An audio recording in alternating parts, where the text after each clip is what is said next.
తెలంగాణలో ఏం అభివృద్ధి జరిగింది? పెట్టుబడులు తగ్గిపోయాయి. పరిస్థితి ఎక్కడ వేసిన గొంగళి అక్కడే ఉంది. అప్పట్లో ఎలా ఉండేది తెలంగాణ, ఇప్పుడు ఎలా ఉంది? ఇలా బీఆర్ఎస్ నేతలు తెగ చెబుతున్నారు కదా. ఇలా వాదించే వారందరికీ దిమ్మ తిరిగే సమాధానం ఇప్పుడు మనం చెప్పుకోబోతున్నాం. తెలంగాణలో పెట్టుబడులు ఏమాత్రం తగ్గలేదు సరికదా, భారీగా పెరిగాయి. అది కూడా అలా ఇలా కాదు. ఈ పెట్టుబడులు ఏకంగా 132.5% ఉంది. అంటే 2023 ఫినాన్షియల్ ఇయర్ కంటే 2024 ఫినాన్షియల్ ఇయర్లో ఏకంగా డబుల్ అయ్యాయి తెలంగాణలో పెట్టుబడులు.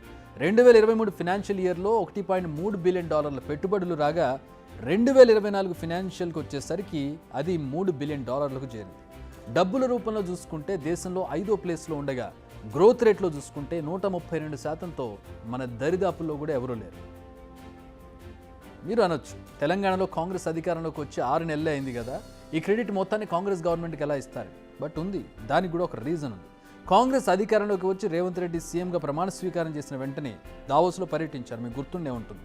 ఈ పర్యటన ఎంతగా సక్సెస్ అయిందంటే అంతకుముందు ఏడాది తెలంగాణకు వచ్చిన పెట్టుబడుల కంటే 2 పెట్టుబడులు తెలంగాణకు వచ్చాయి. ఏకంగా 40,232 కోట్ల పెట్టుబడులను తెలంగాణకు తీసుకొచ్చారు రేవంత్ రెడ్డి. ఆదానీ గ్రూప్ నుంచి మొదలు పెడితే అనేక మల్టీనేషనల్ కంపెనీలు తెలంగాణతో ఒప్పందాలు చేసుకున్నాయి. Pharma, agro, IT, transport, medical tourism ఇలా అనేక రంగాలకు చెందిన కంపెనీలతో చర్చలు జరిపి ఒప్పందాలు ఫిక్స్ చేసుకున్నారు. అంతేకాదు తెలంగాణ విదేశీ పెట్టుబడిదారులకు స్వర్గధామంగా మార్చేందుకు మరింత కృషి చేశారు. ఫలితం ఫారిన్ డైరెక్ట్ ఇన్వెస్ట్మెంట్స్ గణనీయంగా పెరిగాయి.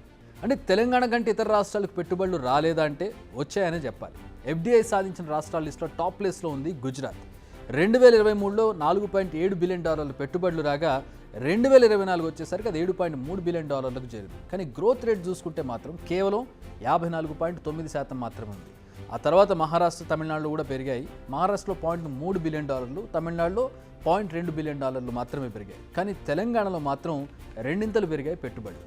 ఇక మన పక్క రాష్ట్రమైన కర్ణాటక పరిస్థితి అయితే ఇంకా దారుణంగా ఉంది. 2023లో $10.4 బిలియన్ ఉన్న పెట్టుబడులు 2024 వచ్చేసరికి $6.6 బిలియన్ పడిపోయింది. అంటే కర్ణాటకలో 37% పెట్టుబడులు తగ్గిపోయాయి. ఢిల్లీలో కూడా అంతే. రాజధాని ప్రాంతంలో 13.4% పెట్టుబడులు తగ్గిపోయాయి ఈ ఫైనాన్షియల్ ఇయర్కి. వెస్ట్ బెంగాల్లో కూడా 15.2% తగ్గిపోయాయి. ఇలా తగ్గిపోయిన పెట్టుబడులన్నీ తెలంగాణకు తరలి వచ్చినట్టుగా కనిపిస్తోంది.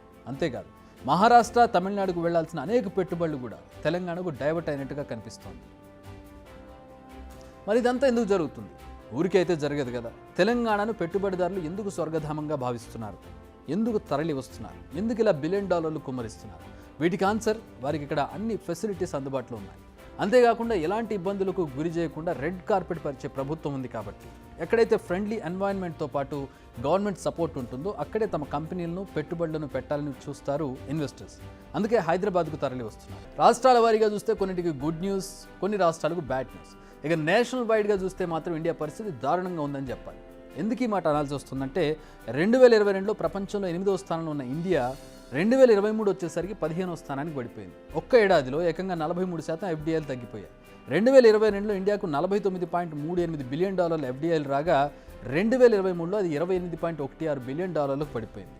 2047 వరకు అభివృద్ధి చెందిన ఆర్థిక వ్యవస్థగా మార్చాలన్న ప్రధాని మోడీ కలలు తీరుతాయా అనే డౌట్ను రేకెత్తించేలా ఉన్నాయి ఈ లెక్కలు.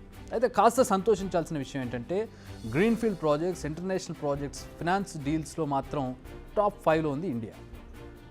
అయితే ఇండియాలో మాత్రమే తగ్గా ఎఫ్డీఐలు. విషయాన్ని సగం మాత్రమే చెప్పుకుంటే మన దేశాన్ని మనమే తక్కువ చేసుకున్నట్టు ఉంటుంది. ఒకసారి అన్ని దేశాల రికార్డులను పరిశీలిస్తే మన పరిస్థితి అర్థమవుతుంది. ఫ్రాన్స్లో అత్యంత దారుణంగా తగ్గాయి.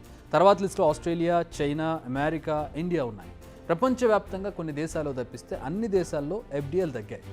అయితే ఇలాంటి విపత్కర పరిస్థితుల్లో కూడా తెలంగాణ గ్రోత్ రేట్ను సాధించడం మాత్రం ప్రజలకు సంబంధించి ఖచ్చితంగా గుడ్ న్యూసే.